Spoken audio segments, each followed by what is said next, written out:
जिसकी लाठी उसकी भैंस। ये जितने भी बड़े चैनल के, जितने बड़े पत्रकार, जर्नलिस्ट, एंकर कह लीजिए, ज़रूरी नहीं क्या है कोई जर्नलिस्ट ही एंकर हो, कोई हीरो हीरोइन भी एंकर बन जाता है, क्योंकि काम तो उसका खाली डिबेट कराने का होता है, या कई बार जर्नलिस्ट हीरो हीरोइन बन जाते हैं। जिस पार्टी की सरकार होती है, चाहे राज्य में हो चाहे केंद्र में हो, मीडिया उसके पीछे पीछे चलता है, क्योंकि उसे अपने फ्रंट पेज पे बड़े बड़े एडवर्टाइजमेंट लेने होते हैं, कमाई करनी होती है। तो अगर इस समय बिल्किस बानो मामले में ये बड़े बड़े एंकर शो चलाने लगेंगे तो संघ का एजेंडा फेल हो जाएगा। संघ ने इन सारे बड़े चैनल्स लगभग को हड्डियां डाल रखी हैं। वो जो हड्डियां ये चबा रहे हैं, अब आप सोचिए, गली के कुत्ते की मुंह में हड्डी हो, आप खींच के देखिए क्या होगा, अब तो भौंकेगा, काटेगा। पर ये तो बिना दांत वाले वो हैं जिनके मुंह में गलिया गलिया के हड्डी दे रखी है।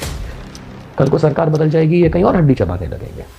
सेंगार और चिन्मयानंद से लेकर के जाने कितने नाम गिनाए जाएंगे। तो जब बलात्कारी जनता पार्टी के लोग, माफ कीजिएगा, भारतीय जनता पार्टी के लोग जब शासन में हैं, तो फिर बलात्कारी नहीं छूटेंगे तो कौन छूटेगा?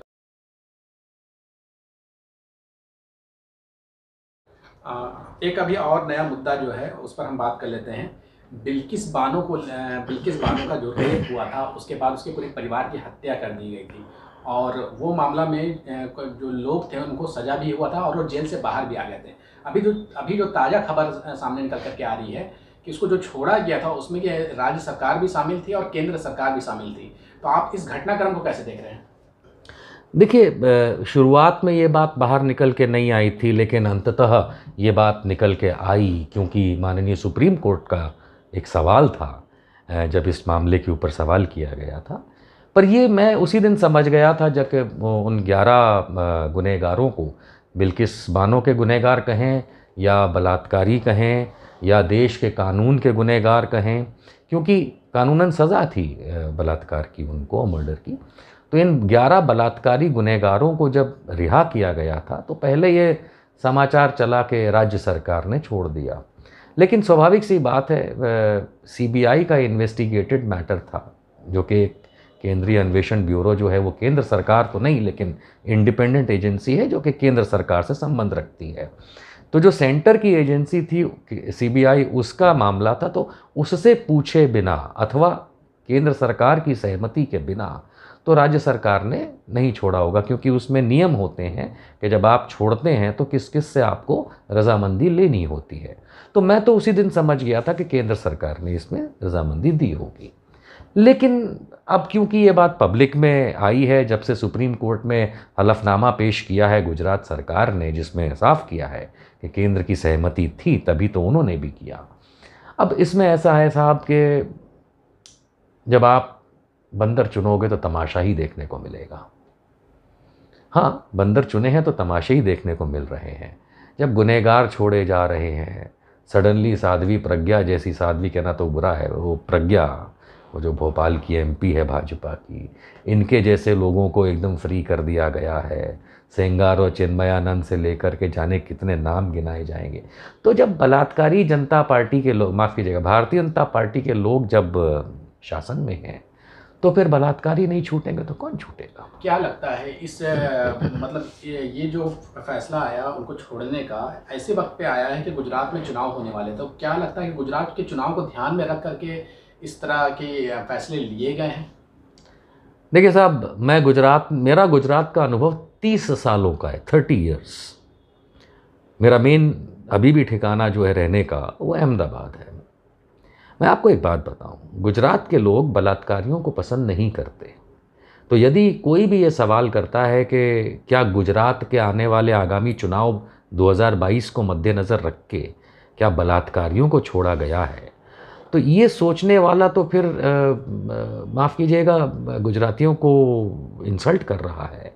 क्योंकि जहाँ तक मैं जानता हूँ, देखिए, गुनाह तो पूरे देश में होते, दुनिया में होते हैं, लेकिन खास करके अगर हम गुजरातियों की बात करें, ऐसा नहीं कि बाकी देश की हम बात नहीं कर रहे, लेकिन क्योंकि गुजरात स्पेसिफिक टॉपिक है, तो गुजराती लोग बलात्कारियों को पसंद नहीं करते।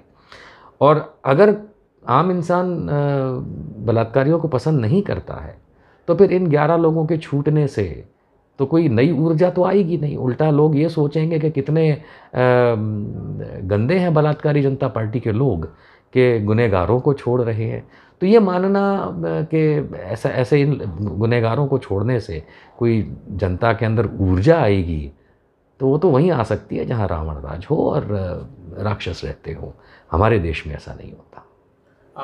इसी मामले में हम ये भी जानने और समझने की कोशिश करेंगे कि आप मेन स्ट्रीम मीडिया पे लगातार डिबेट वगैरह किए हैं, उनके एंकर्स को जानते होंगे, लेकिन बिल्किस बानो के जब अपराधियों को छोड़ दिया गया और अभी जो ताज़ा खुलासा हुआ उसके बाद मेन स्ट्रीम की मीडिया के जो बड़े बड़े एंकर हैं, बड़े बड़े नामी ग्रामी एंकर हैं, वो लगातार डिबेट शो जो करते हैं छोटे छोटे मामले को लेकर के 4-4 दिन 10-10 दिन डिबेट शो करते हैं। 10 ग्राम का जब हीरोइन पकड़ाया था आर्यन खान के पास, तो 1-1 महीने तक डिबेट चला था। वो इतने गंभीर मसलों पर एकदम खामोश है, जैसे उन्हें कुछ पता ही नहीं है। एक आध शो 10 मिनट 15 मिनट का शो कर लेते हैं, बहुत हो गया। ऐसा क्यों हो रहा है?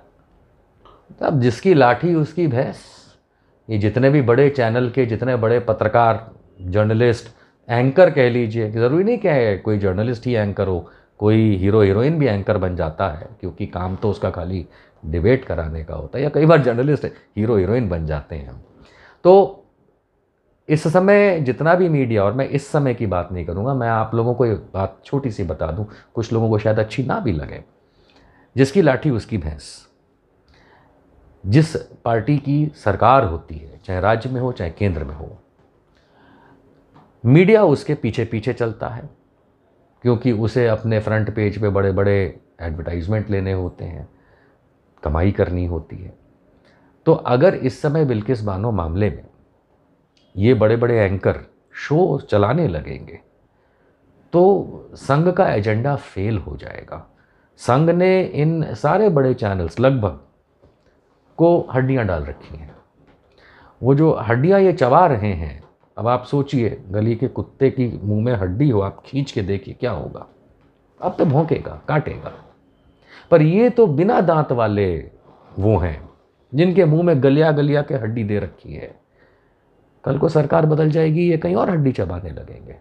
तो बिल्किस बानो मैटर पे मुख्य धारा के मीडिया से ये अपेक्षा भी करना कि वो इस पे चलाएं, या इस तरीके के किसी भी मामले पे, चाहे वो हिंदू बेटी हो चाहे वो मुस्लिम बेटी हो, तो ये अपेक्षा करना ही गलत है। चलिए, तो मीडिया की बात हुई, वो चलाए ना चलाए, वो उनके पीछे बहुत बड़े बड़े कॉर्पोरेट्स बैठे हुए हैं, वो चलाए ना चलाए उनका अपना मामला है।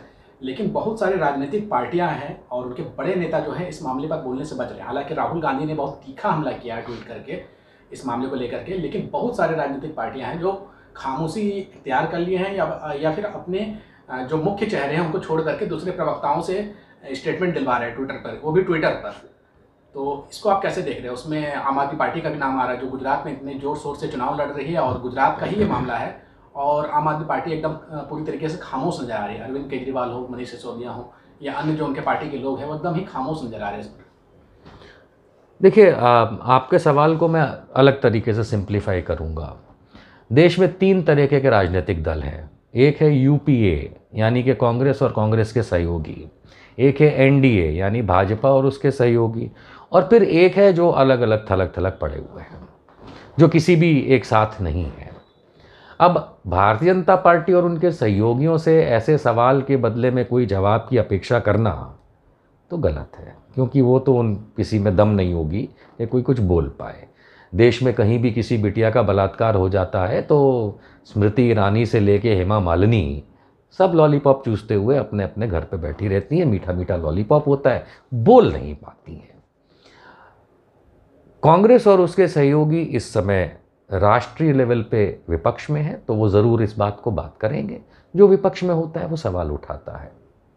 रही बात गुजरात स्पेसिफिक, तो गुजरात के अंदर मुख्यतः 2 ही पार्टियां हैं, भारतीय जनता पार्टी और कांग्रेस पार्टी।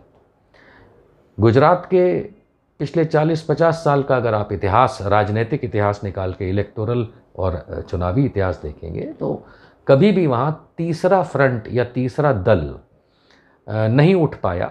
भारतीय जनता पार्टी से पहले जनता दल हुआ करता था, चीमन भाई पटेल वगैरह, तो वो एक अलग स्टोरी थी। तब भारतीय जनता पार्टी की कोई हैसियत नहीं थी वहाँ, लेकिन अमूमन वहाँ पे 2 पार्टी सिस्टम ही चलता है। अब इस समय अगर आप देखेंगे तो जब 2001 में केशुभाई पटेल, जो गुजरात के मुख्यमंत्री भाजपा के इतने बड़े नेता थे, उनको हटा करके नरेंद्र मोदी को बिठाया गया था, कुछ समय बाद केशुभाई पटेल ने भाजपा छोड़ दी थी और गुजरात परिवर्तन पार्टी GPP नाम की एक पार्टी बनाई थी। इतने बड़े नेता, पटेल नेता होने के बावजूद वो कुछ नहीं कर पाए और वो पार्टी भी धूल में मिल गई। कुछ वर्ष पहले कांग्रेस से अलग हुए पुराने संघी शंकर सिंह वाघेला ने भी यही किया था, एक नई पार्टी बनाई। उन्होंने भी चुनावी हरकत 2017-19 में करके देखी, लेकिन कुछ भी नहीं हुआ। कुछ मतलब कुछ भी नहीं हुआ। यानी गुजरात की जनता जो है, हर एक, देखिए हमारे देश की खासियत है, हर राज्य का डेमोग्राफी जिसको कहते हैं अलग है, तो चुनावी डेमोग्राफी भी अलग है। गुजरात में 2 पार्टी सिस्टम चलता है। राजस्थान, मध्य प्रदेश, ये 2 पार्टी सिस्टम के राज्य हैं। यहाँ पे तीसरी पार्टी के लिए कोई जगह है ही नहीं। तो गुजरात में इस समय चाहे वो असदुद्दीन ओवैसी हों, चाहे अरविंद केजरीवाल हों, ये लोग वहाँ जा कर के, ठीक है, राजनीतिक अधिकार और संवैधानिक अधिकार है सबका, आपका भी है कि आप चुनाव लड़ें, लेकिन ये सिर्फ कांग्रेस को कमज़ोर करने की एक नीति है। इससे ज़्यादा कुछ नहीं। ना आम आदमी पार्टी का कोई वोटर बेस है। अब अभी वाली बात है, आप सोशल मीडिया के ऊपर देखेंगे तो आम आदमी पार्टी चल रहा है। मतलब कहने के लिए तो आज की तारीख में कांग्रेस को नया अपना अध्यक्ष मिला, मल्लिकार्जुन खड़गे जी, लेकिन सोशल मीडिया पे तो शशि थरूर चल रहे थे ना। तो social media is not the deciding factor. Social media vote नहीं करता। इसीलिए मैंने बताया कि सोशल मीडिया में कौन कहाँ से आपको अपनी राय भेज रहा है, क्या वो मतलब भी रखती है या नहीं, वो जानना बड़ा कठिन होता है और अंत में कुछ और निकलता है। तो गुजरात में इस समय बिल्किस बानो को लेके MIM, असदुद्दीन ओवैसी साहब बोलते बहुत अच्छा है, बहुत अच्छे वक्ता हैं, लेकिन मैंने कभी उन्हें किसी भी उनकी कौम के किसी व्यक्ति, चाहे लड़का हो चाहे लड़की हो, के मामले में बातों के सिवाय कुछ करते नहीं देखा। ओवैसी साहब तो बैरिस्टर हैं, मैंने तो कभी उन्हें किसी का केस लड़ते नहीं देखा। मैं लड़ता हूँ, मैं तो काफिर हुआ कोई लोगों के लिए, लेकिन मैं लड़ता हूँ। लेकिन ओवैसी साहब जो इतने अच्छे वक्ता हैं, मंचों से बैठ करके इतना अच्छा कौम के बारे में, मुस्लिम कौम के बारे में बातें करते हैं, कभी एक केस मैंने उनको लड़ते नहीं, एक केस नहीं लड़ते देखा। दूसरी बात, आम आदमी पार्टी, सिसोदिया साहब का वीडियो सबके सामने है।